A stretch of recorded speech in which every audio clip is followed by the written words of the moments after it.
તો પરસોત્તમ રૂપાલાના વિરોધ વચ્ચે પરેશ ધાનાણીએ ટ્વીટ કર્યું છે, દેશની દીકરીઓના દામનને દાગ લગાડનારા વિરુદ્ધ જોહરની જરૂર નહીં પડે તેવું ટ્વીટ કરવામાં આવ્યું છે। આ સાથે જ અંદર લખ્યું છે કે દીકરીઓના જવતલિયા હજુ તો જીવે છે। રોટી બેટી રાજ અને ધર્મના રક્ષકોને કુખમાં ઉછેરનારી દેશની દરેક માતૃશક્તિને વંદન।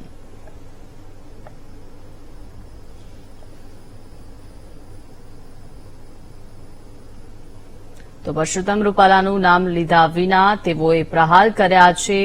દીકરીઓને જોહરની જરૂર નહીં પડે તેવું ટ્વીટ દ્વારા લખવામાં આવ્યું છે। દીકરીઓના જવતલિયા હજુ તો જીવે છે। પરસોત્તમ રૂપાલાનો ઠેર ઠેર વિરોધ થઈ રહ્યો છે, પરંતુ પરેશ ધાનાણીએ નામ લીધા વિના વધુ એક ટ્વીટ કર્યું છે।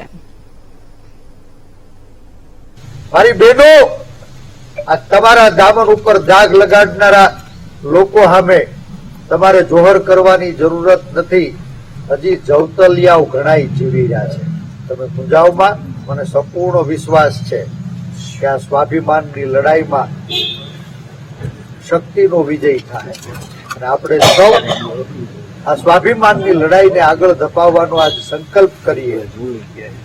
સત્તામાં બેઠેલા લોકોના અહંકારને ઓગાળવા માટે આપણે સૌ એકજૂટ થઈ 18 વર્ણ સાથે મળી અને 7મી મેએ મતદાન કરવાનો અવસર મળે ને ત્યારે પંજાનું બટન દબાવીએ એવી આપ સૌને હૃદયપૂર્વકની વિનંતી।